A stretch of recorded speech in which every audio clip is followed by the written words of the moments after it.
ನೋಡ್ರಿ, cricket tournament ನಡೀತಾ ಇರೋದಕ್ಕೆ ಭಾಳ ಸಂತೋಷ ಇದೆ, ಅಭಿಮಾನಿಗಳಿಗೆ ಭಾಳ ಇದೆ. ಆದರೆ ಒಂದು ನೋವಿನ ಸಂಗತಿ ಅಂದರೆ 1 to 2 ಟಿಕೆಟ್ ರೇಟ್ ಮಾಡೋದು, 5,000 ಟಿಕೆಟ್ನ ಆನ್ಲೈನಲ್ಲಿ ಬಿಟ್ಟು 5 ನಿಮಿಷ ಖಾಲಿ ಆಯಿತು ಅನ್ನೋದು. ಮಾಮೂಲಿ ಸಾರ್ವಜನಿಕರಿಗೆ ಟಿಕೆಟ್ ಸಿಗ್ತಾಯಿಲ್ಲ, ಸಿಗೋದೆಲ್ಲ ಬ್ಲ್ಯಾಕಲ್ಲಿ ಮಾರ್ತಾಯಿದ್ದಾರೆ.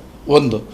ಎರಡನೇದು, 500 ರೂಪಾಯಿ ಟಿಕೆಟ್ನ 3,000, 3,000 ಟಿಕೆಟ್ನ 15,000, 60,000, 70,000 ಟಿಕೆಟ್ ರೇಟ್ ಇಟ್ಟು ಕನ್ನಡಿಗರಿಗೆ ದ್ರೋಹ ಮಾಡ್ತಾಯಿದ್ದಾರೆ. ಎರಡನೇದು.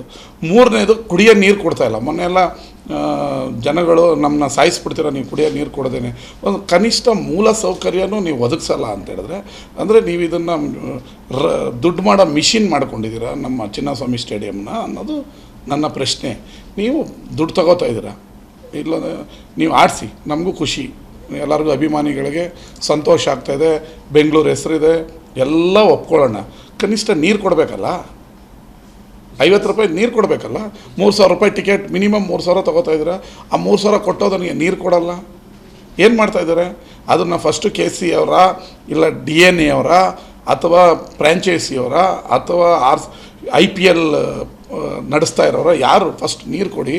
ನೀವು ಏನು ಮಾತಾಡಿದ್ರು ಅಡ್ವರ್ಟೈಸ್ಮೆಂಟ್ ಕೊಡ್ತಾಯಿದ್ದೀವಿ ಅನ್ನೋ ದುರಹಂಕಾರದಿಂದ ಎಲ್ಲ ನಮ್ಮ ಕೈಯಲ್ಲೇ ಇದೆ ಅನ್ನೋ ಥರ ಮಾಡೋದನ್ನು ಬಿಟ್ಟು ಸಾರ್ವಜನಿಕರಿಗೆ, ಈಗ ನೆಕ್ಸ್ಟ್ ಭಾನುವಾರ ಮ್ಯಾಚ್ ಇದೆ CSK ವರ್ಷ, ಅದಕ್ಕಾದರೂ ಒಳ್ಳೆ ನೀರು ಕೊಡಿ. ಫಸ್ಟ್ ಜನಗಳಿಗೆ ನೀರು ಕೊಡಿ, ನೀರು ಕೊಡದೆ ಸಾಯಿಸಬೇಡಿ.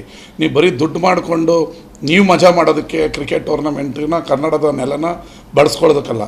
ನೀವು ಮಾಡಿ ನಡೆಸಿ, ನಾವು ಬರ್ತೀವಿ, ನಾವು ದುಡ್ಡು ಕೊಟ್ಟು ನೋಡ್ತೀವಿ, ನಾವೇನು ಅದ್ರ ಬಗ್ಗೆ ಇಲ್ಲ ಅಂತ ಹೇಳಲ್ಲ.